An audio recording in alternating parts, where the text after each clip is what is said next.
Joseph, fils de David, ne crains pas de prendre chez toi Marie, ton épouse, puisque l'enfant qui est engendré en elle vient de l'Esprit Saint.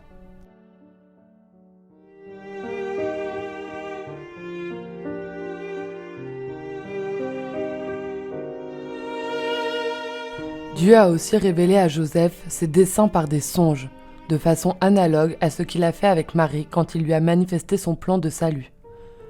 Dans la Bible, comme chez tous les peuples antiques, les songes étaient considérés comme un des moyens par lesquels Dieu manifeste sa volonté. Sa réponse est immédiate. Quand Joseph se réveilla, il fit ce que l'ange du Seigneur lui avait prescrit. Grâce à l'obéissance, il surmonte son drame et il sauve Marie. Mot du pape François dans sa lettre apostolique Patris Corde.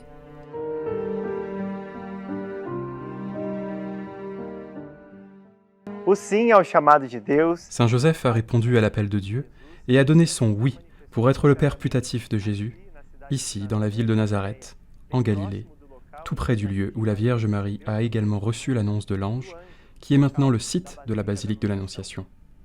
Aujourd'hui, nous voulons vous présenter la maison de la Sainte Famille et le lieu de travail de Saint Joseph, où il a lui-même répondu au message de l'ange. Benvenuti a Nazareth, benvenuti nella casa di San Giuseppe, in questa chiesa. Bienvenue à Nazareth, bienvenue dans la maison de Saint Joseph, dans cette église qui lui est dédiée. Deux évangélistes, Luc et Matthieu, parlent de l'enfance de Jésus et de l'annonciation de l'ange. Luc préfère parler de l'annonciation à Marie. La basilique de l'Annonciation représente cette annonce à travers son art et son évangélisation qui sont basés sur la mariologie, l'écriture sainte, ainsi que sur la théologie. Mais Matthieu a écrit une annonciation similaire à Saint Joseph, de sorte que nous pouvons également parler du oui de Saint Joseph, un oui de participation active au mystère de la rédemption, raison pour laquelle il est appelé le gardien du Rédempteur. Ainsi, Joseph entre dans l'histoire du salut précisément par sa participation à ce plan, avec son propre oui. À notre époque, il est important de reprendre ce oui de Saint Joseph, et en cela Matthieu nous aide précisément parce qu'il parle de cet homme juste qui a participé avec son humanité, avec son oui. Nous devons comprendre comment était l'époque de Jésus. Le mariage hébraïque était divisé en deux parties, appelées Hérousine et Nissouine. La première partie, l'Hérousine, commençait par un contrat. Les fiancés s'engageaient mutuellement, bien qu'ils ne vivaient pas encore ensemble. Ensuite, ils entraient dans le Nissouine, la deuxième partie. L'annonce de l'ange à Marie et Joseph a lieu pendant cette première partie, pendant la période contractuelle. Lorsque Joseph a appris que Marie attendait un enfant, il a pensé que, en suivant les saintes écritures de la Torah, il pouvait recourir à la répudiation en secret, sans avoir besoin de donner une explication publique. La punition pour l'adultère était que la femme soit lapidée à mort. Mais Joseph ne voulait pas exposer la Vierge au jugement, car il savait qu'elle était innocente. La répudiation en secret était prévue dans le livre des Proverbes et dans le Lévitique. Mais au lieu de cela, Saint Joseph, à l'annonce de l'ange, a accueilli son rôle de paternité avec toutes les conséquences dans sa vie, dans celle de Marie, de la Sainte Famille, et pour nous, car c'est ainsi que les portes du salut ont été ouvertes. Quand je l'ai pris dans mes bras, je n'ai pas pu contenir mon émotion. Les larmes me sont venues. Il m'a été donné par le ciel pour que je le tienne et le protège. Ah, mon garçon, j'ai été béni par le Dieu unique. Je ne pouvais pas imaginer que la Providence agirait ainsi dans ma simple vie. Que pouvais-je offrir au Fils de Dieu ? Mon travail, ma foi, mon amour ? Oui, mon amour ! En acceptant le plan divin, Saint Joseph est devenu un collaborateur de Marie et un témoin de l'incarnation du Verbe divin.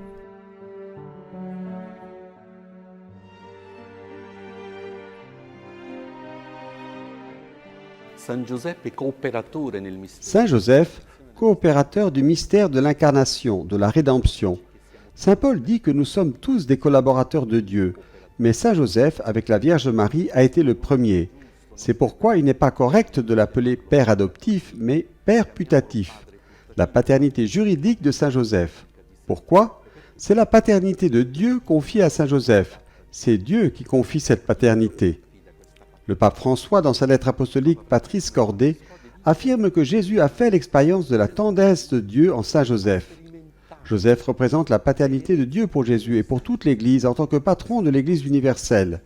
Il est le gardien de l'Église de son Fils parce qu'il a coopéré activement au mystère. Le mystère de l'incarnation a eu lieu grâce à un oui humain de Marie et à la coopération de Joseph. Il a assumé cette paternité avec de nombreux défis. Le voyage jusqu'à Bethléem, la fuite en Égypte, le retour à Nazareth en travaillant pour soutenir sa famille. Tout cela est une coopération. Cet enfant, devenu adolescent puis jeune homme, s'est donné pour mission de mourir sur la croix et de ressusciter pour nous tous. Joseph a contribué à la croissance humaine de ce fils en lui apprenant le langage et l'écriture. C'est lui qui a amené son fils à la synagogue et l'a initié à la connaissance de la parole. Il s'est engagé avec toute son humanité, sa vie, son désir de salut, car lui aussi, avec tout Israël, attendait le Messie. Je me demande parfois, comment ai-je pu hésiter ? Mais en tant qu'homme, j'avais besoin d'être sûr que Dieu voulait se manifester au monde en tant que mon enfant, de la maison de David. Nous avons attendu si longtemps l'accomplissement de la promesse qu'un sauveur viendrait à nous. Ce n'est que par l'intervention divine que nous pouvons aller de l'avant en espérant la promesse de Dieu, en mettant notre confiance dans les mains de Dieu.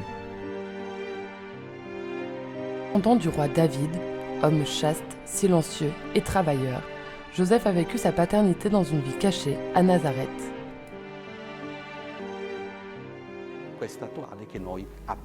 Nous sommes dans l'église Saint-Joseph. Selon d'anciennes traditions, dans cette église domestique se trouvait un baptistère judéo-chrétien suivi des vestiges d'une église byzantine et croisée. L'église actuelle date de 1911. Il existe des traces d'un évêque pèlerin en 780, Arculfo, qui a visité l'église dite de la Nutrition. Il est très probable que la tradition ait préservé le site de cette église et que nous, franciscains, en soyons les gardiens. D'ici, Saint Joseph serait parti travailler dans le village hellénistique de Séphoris, et son fils adolescent, Jésus, l'accompagnait certainement comme apprenti. Pour cette raison, le pape Saint Paul VI appelle ce sanctuaire le sanctuaire du travail. Saint Joseph était un charpentier qui a travaillé honnêtement pour garantir la subsistance de sa famille, dit le pape François.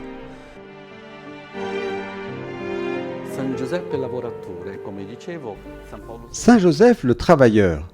Le pape Saint Paul VI a appelé ce lieu le sanctuaire du travail, et il est émouvant d'imaginer que Saint Joseph est parti d'ici pour travailler à Séphoris, en emmenant Jésus avec lui.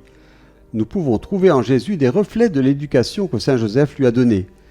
Dans la ville hellénistique de Séphoris, Juifs et Romains vivaient ensemble. Nous pouvons dire que Saint Joseph lui-même nous ouvre à la fraternité.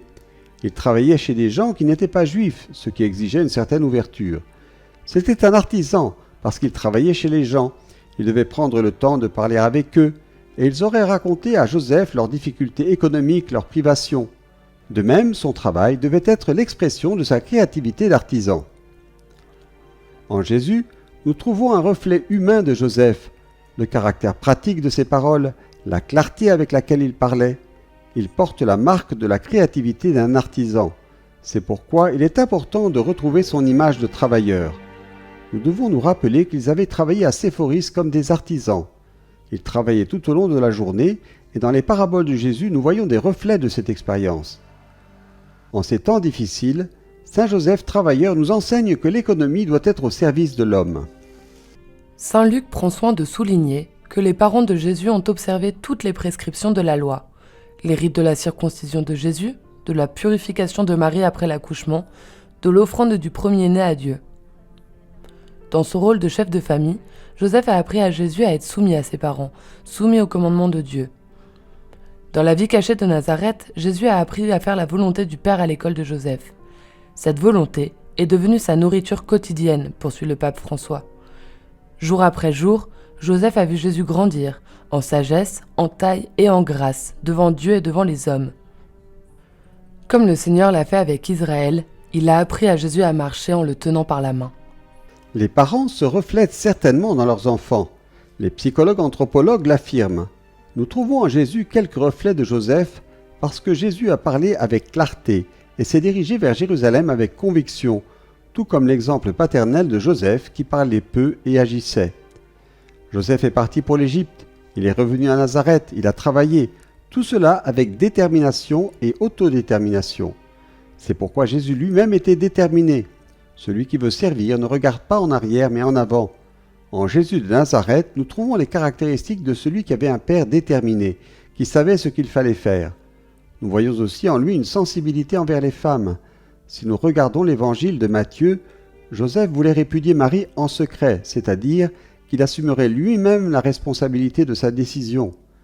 Répudier en secret signifiait qu'il s'agissait d'une décision personnelle, et les gens auraient même pu blâmer Joseph.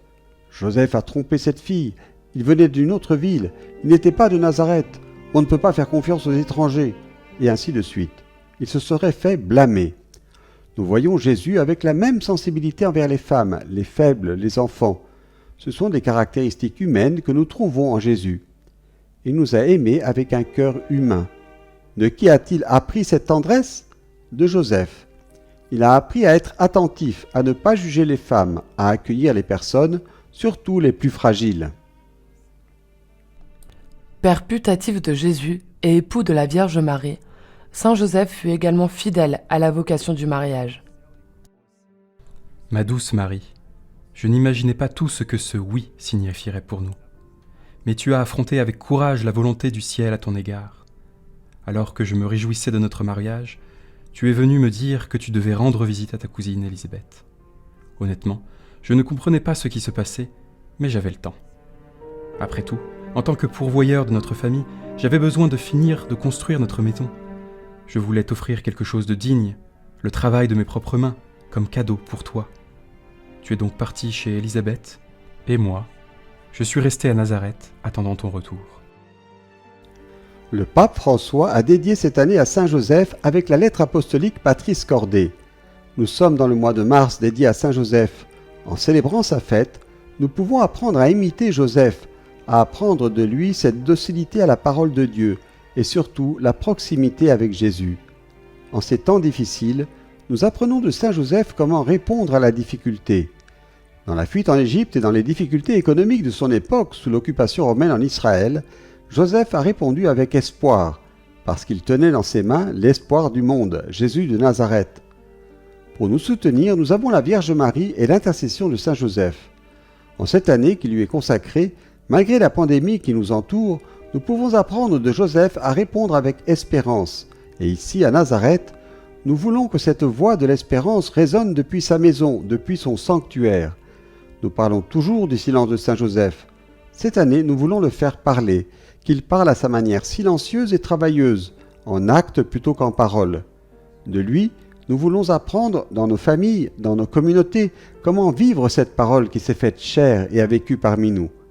Essayons de vivre cette intimité avec Jésus dans nos propres familles et communautés par l'intercession de Marie et de Joseph. Combien Jésus a appris de Saint Joseph dans cette école de Nazareth, et combien nous aussi pouvons apprendre du patron de l'Église. En cette année qui lui est consacrée par le pape François, prions pour son intercession, son enseignement et sa protection. Salut, gardien du Rédempteur, époux de la Vierge Marie. À toi, Dieu a confié son Fils. En toi, Marie a remis sa confiance. Avec toi, le Christ est devenu homme. Ô bienheureux Joseph, montre-toi aussi un Père pour nous, et conduis-nous sur le chemin de la vie. Obtiens-nous grâce, miséricorde et courage, et défends-nous de tout mal. Amen.